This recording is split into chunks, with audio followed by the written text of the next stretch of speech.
Welcome back to the Black and Gold Report. Again, talking to Athletic Director Dan Kenny. Coach, I wanted to ask you a very broad question about Division II. What is it that makes it unique? What is it that makes Division II athletics unique? Why do you like Division II so much? And what are some of the advantages that it has over D1? Well, I get asked that question a lot, and I like to try to use one word: balance. I think that in Division II, there's a balance that exists between academic excellence and athletic performance. I also think you can weave in some community involvement. During my career, I've had an opportunity to be a Division I coach, and I tell you, when you're a coach at that level, you're really trying to squeeze every second out of the day for your student athletes as it pertains to the academics and the athletics, and it leaves very little time to get involved in other things. And I think that that's one of the neat nuances about Division II. You can be involved in things like the Student Athlete Advisory Committee, or you can be involved in community service. I think the other big difference is, the numbers back this up.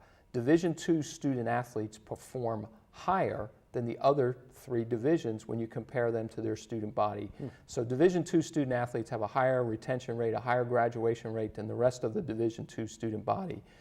For instance, the last 2 years, UNC Pembroke, we've been very fortunate, again, because of the job our head coaches do, to win the Presidential Honor, or the Academic Honor Award, which basically says which school in the Peach Belt has the highest GPA when you compare your student athletes to your student body, and UNCP has won that the last 2 years. So I'm sure those are some examples. Something you're very proud of, I'm sure.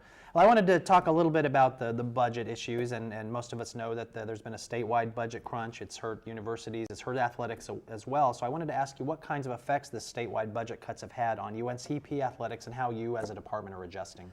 Well, obviously they have impacted us. The good news is that state dollars cannot be used to directly support college athletics in North Carolina.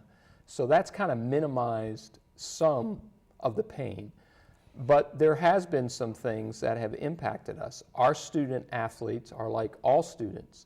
They don't just get an athletic scholarship. Most people are kind of surprised when they realize about 1 in 3 of our student athletes get no athletic scholarship. They get aid from the university. So some of the cuts to financial aid have really hurt our student athletes.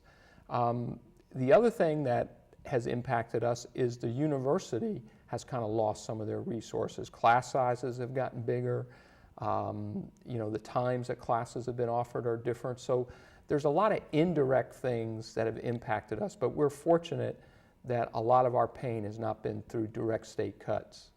I want to move back to talking about D2 for just a minute, particularly with the Peach Belt Conference. And in your opinion, where does the Peach Belt rank amongst Division II conferences as far as overall top to bottom athletic strength? Well, I think that that's the key when you talk about top to bottom. I think that the Peach Belt can clearly put their mark up against any conference when you measure something quantitatively. Number of national championships, number of appearances in the NCAA tournament, the number of teams that get in the NCAA tournament. And that's where I think that we've got a great league. And that's why I kind of use the expectation, if you can get in the top third in this league, you have a good chance to go deep into the national tournament. Last year we were very fortunate. We got in with men's basketball. We drew Augusta. Augusta wound up going to the regional finals, but they had been to the Elite Eight 4 years in a row. So I'm really, really a big fan of the Peach Belt. It's had a wonderful 20-year run. Okay.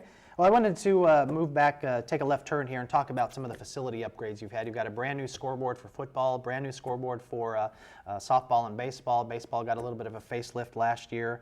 Talk about the facility improvements. And if you had a wish list, budget aside, what are some other things that you would like to improve on with facilities? Well, I think that you've kind of hit the nail on the head about what we did last year as far as scoreboards. But really 3 things. One, we need to add permanent seats to our soccer facility.